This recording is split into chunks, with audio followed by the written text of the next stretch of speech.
The iPhone 15 Pro Max offers a tremendous value here in 2026, and in this video, we're going to break down everything you need to know about the 15 Pro Max in 2026, from its display tech to its camera performance, its processing power, and longevity going forward, and how it compares to newer iPhones to help you decide if this is still an iPhone that you should buy in 2026. So the 15 Pro Max features a massive 6.7-inch OLED display with a ProMotion 120Hz refresh rate and a peak brightness of up to 1000 nits in typical environments and up to 2000 nits when outdoors in direct sunlight. This display still delivers an essentially perfect premium iPhone display experience. It has a high refresh rate, is plenty large and bright in just about any situation, has extremely thin bezels, and features the dynamic island with that nice live activity software integration included. The only two differences between the 15 Pro Max's display and the latest 17 Pro Max's display is the peak brightness level being a higher 3000 nits when outdoors in direct sunlight on the 17 Pro Max as opposed to the 2000 nits that it is on the 15 Pro Max here, and the 17 Pro Max having a slightly larger 6.9-inch display as opposed to the 6.7-inch display on the 15 Pro Max here. But other than that, you're getting the exact same display experience on the 15 Pro Max as you'd get on the 17 Pro Max. The 15 Pro Max's general design and feel is also as premium and modern feeling as ever. It has the slightly curved glass edges on both the front display and the back glass that Apple has used ever since the 15 series here, all the way up to the latest iPhone 17 series. It also has very sleek brushed titanium edges and a USB-C port. Besides the material change from titanium to aluminum and the new horizontally spanning camera plateau on the latest 17 Pros, the 15 Pro Max still feels like a latest generation Pro Max iPhone. I would say the 15 Pro Max here is the oldest iPhone generation that can be said for, as the previous gen 14 Pro Max and earlier have pretty different looking and feeling glossy stainless steel sides that have pretty flat right angle edges on both the front and back glass, in addition to them using Lightning as opposed to USB-C. Even though keeping your devices up to date with the latest security updates protects you against many potential cyber threats, it unfortunately doesn't protect you against the significant risk of using public, unsecured Wi-Fi networks, as someone could easily intercept sensitive information such as your passwords and what you do online. And that's where today's sponsor, Surfshark, comes in. Its VPN masks your IP address, making your online activity much harder to track, keeping your personal information private and secure on any Wi-Fi network. It also stops advertisers from tracking your activity across websites, preventing targeted ads. And my favorite of all, it allows you to bypass geo-restrictions by changing your virtual location, unlocking content not typically available in your country or region. This is particularly useful for keeping up with your favorite shows when traveling. Surfshark is also much more than just a VPN. It also protects you against email phishing attacks, malicious websites, and will alert you if any of your personal information surfaces in a data leak. So to keep your online activity private and secure, go to surfshark.com/ultimate4 or use code ultimate4 at checkout to get 4 extra months of Surfshark VPN. And if you change your mind, Surfshark has a 30-day money-back guarantee, so there's no risk in trying it out. Huge thank you to Surfshark for sponsoring this video. So the 15 Pro Max's camera system is still quite quote-unquote pro by modern standards. It featuring a 48 megapixel main lens that uses Apple's still current method on newer iPhones of outputting 24 megapixel shots by binning the pixels, resulting in a very high quality image even when you zoom in very close after capturing that still isn't too large in file size. I mean, as you can see here, the detail retained is pretty much identical to images from the newest 17 Pro Max, even when zooming in very close after taking a photo. All in all, the 15 Pro Max's camera is going to perform really good in just about any scenario you throw it in. For many years now, Apple's Pro iPhones have had a lot of headroom in terms of camera capability.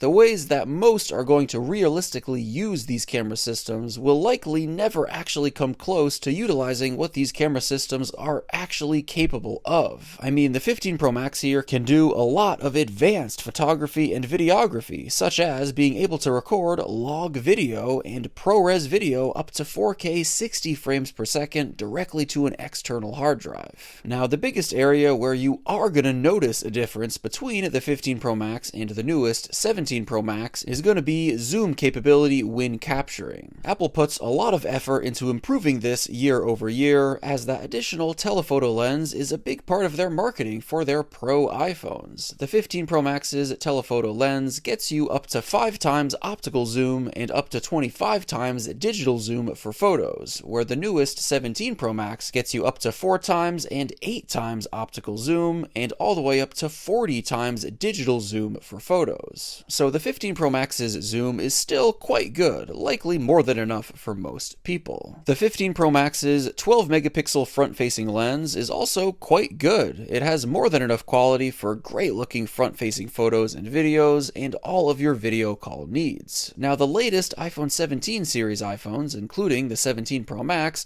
do output even sharper 18 megapixel front-facing photos, and they have that center stage functionality that allows you to take horizontal photos while keeping your phone in portrait orientation, which is genuinely useful. But all things considered, again, the 15 Pro Max's front camera is still more than enough. So the 15 Pro Max is powered by the A17 Pro chip with 8 gigs of RAM, and this chip is new enough and fast enough to the point where it feels like a latest generation top-of-the-line iPhone. This thing just flies through iOS. So the 15 Pro Max is currently on its 3rd major iOS version with iOS 26, and it's about to get its 4th major iOS version this coming fall with iOS 27. And given Apple's recent patterns of how long they support iPhones with major iOS updates for, the 15 Pro Max will likely be getting minimum 3, likely 4 or 5 more years of major iOS update support, including iOS 27 in just a few months. So quite a long lifespan ahead for major iOS updates. And a really nice bonus you get with the 15 Pro series iPhones here is Apple Intelligence and Siri AI support, which the revamped and actually useful versions of are right around the corner this fall with iOS 27. The personal context features this will deliver will likely make using your iPhone and finding information at least somewhat faster and more efficient. This is something that most older iPhones do not support, but thanks to the 15 Pro series iPhones having 8 gigs of RAM, they make the cut for it. So you can buy a good used 15 Pro Max for around $600 to $640. And when you consider everything the 15 Pro Max gets you, from its high quality display to its capable and still pro-tier camera system, its several more years of major iOS update support going forward, and its Apple Intelligence and Siri AI support, the 15 Pro Max is a fantastic iPhone to buy in the used market. In fact, in my opinion, if you're someone who wants a premium Pro Max iPhone experience but wants to do it as cost efficient as possible, there is simply no better iPhone to buy, as getting a new 17 Pro Max costs $1,200, and the 15 Pro Max here, with almost all of the same capabilities, is half that price at $600 in the used market. All you're missing out on are pretty small refinements from the last couple generations. I mean, if we're just talking dollar for dollar value, the 15 Pro Max in 2026 is just an incredible value. Thanks for watching, and as always, I'll catch you in the next one.